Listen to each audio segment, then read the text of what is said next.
Salam, selamat pagi sahabat renungan embun pagi saat ini. Senang kita kembali berjumpa dan semoga kiranya kita dalam keadaan sehat. Sebelum mengawali kegiatan di hari ini, mari bersama-sama membaca firman Tuhan. Sebelum itu, mari berdoa. Selamat pagi Bapa. Terima kasih untuk anugerah-Mu. Semalam telah berlalu dan kami disambut dengan pagi yang terberkati dengan penuh sukacita. Ada ungkapan syukur kami naikkan kepadamu. Saat ini kami sebagai anak-anak-Mu memiliki kerinduan untuk kembali membaca, mendengarkan firman Tuhan dan merenungkannya. Untuk itu ya Tuhan Yesus, ampuni atas setiap pelanggaran yang kami perbuat yang melawan kehendak-Mu. Amin. Pembacaan Alkitab saat ini terambil dalam Filipi pasal 1 ayatnya yang ketiga sampai ayatnya yang ke-11.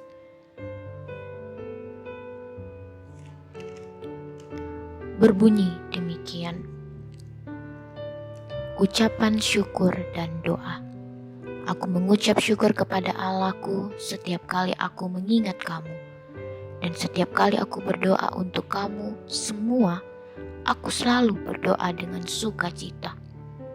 Aku mengucap syukur kepada Allahku karena persekutuan-Mu dalam berita Injil mulai dari hari pertama sampai sekarang ini.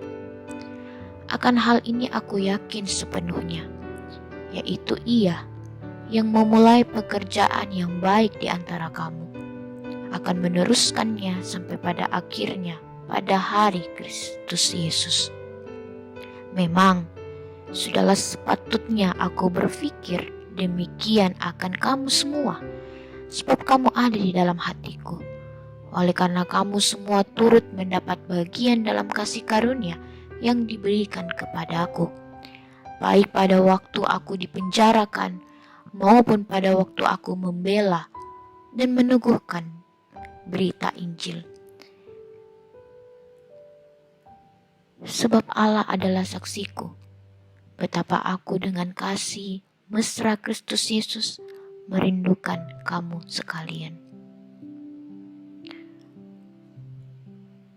Dan inilah doaku, semoga kasih-Mu makin melimpah dalam pengetahuan yang benar dan dalam segala macam pengertian, sehingga kamu dapat memilih apa yang baik, supaya kamu suci dan tak bercacat menjelang hari Kristus, penuh dengan buah kebenaran yang dikerjakan oleh Yesus Kristus untuk memuliakan dan memuji Allah.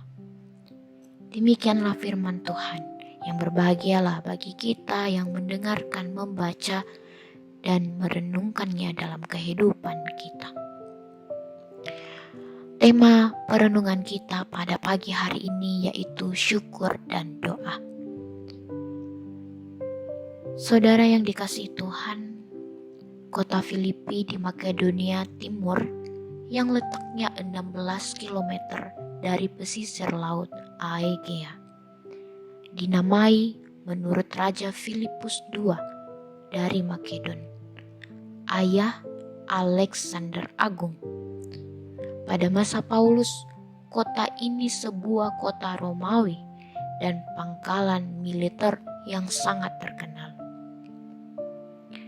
Hal ini yang menjadikan bahwa kota ini merupakan sebuah pusat yang baik untuk dapat memulai misi penginjilan oleh Paulus dan teman-temannya, Silas, Timotius, dan Lukas. Mereka mendirikan gereja di Filipus pada perjalanan misi yang kedua. Dan perjalanan penginjilan Paulus memberikan sebuah ikatan persahabatan yang baik dan kuat bagi antara rasul dan jemaat tersebut. Mereka membantu Paulus saat berkekurangan serta bermurah hati untuk dapat membantu orang-orang Kristen yang berkekurangan atau membutuhkan bantuan. Setelah penyampaian Paulus pada pesan pembukaan dan doa berkat, Rasul Paulus pun melanjutkan dengan bagian ucapan syukur atas orang-orang kudus di Filipi, yaitu jemaat Filipi. Mengapa Rasul Paulus harus mengucapkan rasa syukur dan berdoa bagi jemaat tersebut? Karena Rasul Paulus mengingat mereka, walaupun berjauhan, tetapi Paulus merasa mereka selalu ada di hatinya. Mereka hidup dengan kesejahteraan, dan hal inilah yang membuatnya mengucap syukur. Walaupun di kota itu ia harus dianiaya pada saat itu, namun saat ini ia telah mengenang kembali kota Filipi dengan sukacita. Karena Paulus sudah tahu bahwa menjadi rasul bukanlah hal yang mudah. Ia harus memandang penderitaannya karena Kristus sebagai kebanggaannya, penghiburannya, bahkan mahkotanya. Tak ada malu dan ketakutan yang dirasakan oleh Paulus. Paulus pun mengucap syukur bukan karena mereka berpegang teguh kepada iman mula-mula dan tetap setia bertumbuh dalam iman, tetapi karena semangat mereka untuk selalu terlibat dalam pelayanan Rasul Paulus.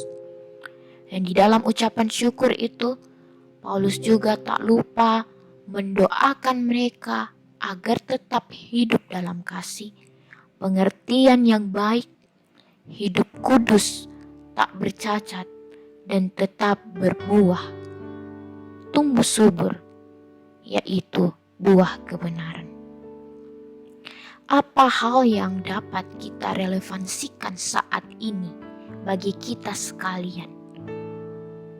Saudara, sahabat yang dikasihi Tuhan, di tengah pandemi dan pergumulan yang berat ini, kita masing-masing sebagai orang percaya saling hidup untuk memperhatikan sebagai suatu persekutuan gereja, baik jauh maupun dekat. Ada sebuah perhatian untuk saling mengasihi satu sama lain dan juga mendoakan. Seluruh warga gereja harus turut aktif diarahkan untuk berperan melayani sesama umat Kristen. Tidak harus terfokus pada pelayanan-pelayanan Tuhan, namun kita dimampukan untuk dapat saling memberi diri, melakukan pelayanan di tengah-tengah dunia ini. Karena kehidupan kita sebagai orang percaya terpanggil melaksanakan amanatnya. Jangan hanya mau sebagai orang Kristen yang terus-menerus menerima pelayanan dan berkat, namun mereka tak ingin memberi diri untuk melayani sesamanya. Namun bagaimana pekerjaan pelayanan ini membuat kita memiliki kerinduan seperti Paulus yang mau melayani dengan syukur. Walaupun harus mengalami berbagai penolakan dan penyiksaan, dengan beginilah kehidupan kita menjadi layak menerima hadirat Allah. Sahabat yang dikasihi Tuhan, marilah kita berelasi dengan Tuhan Allah kita. Kita berdoa supaya boleh dapat bertumbuh dalam iman kepada Yesus Kristus. Amin. Mari kita satu di dalam doa. Tuhan Yesus, di saat ini kami telah selesai merenungkan sabda firman-Mu. Berikanlah kami hati yang tulus untuk dimampukan dalam melakukan pelayanan di tengah dunia ini. Ada kerinduan untuk saling mendoakan, menguatkan satu sama lain terhadap saudara-saudari kami yang dalam pergumulan. Biarkanlah ya Tuhan, melalui firman-Mu ini kami boleh bertumbuh dalam iman rohani kepada Yesus Kristus. Pagi ini dalam mengawali seluruh kegiatan yang kami kerjakan, baik di rumah maupun di luar rumah, baik yang bekerja maupun dalam pendidikan, mampukan dan sertai dalam lindungan-Mu, sehingga kehidupan kami dipenuhi dengan limpah-limpah sukacita dan rasa aman, karena kami tahu Engkau beserta kami. Dimuliakanlah nama-Mu, Yesus Kristus, Tuhan dan Juru Selamat kami. Amin. Demikian perenungan kita pada pagi hari ini. Tuhan Yesus memberkati kita sekalian.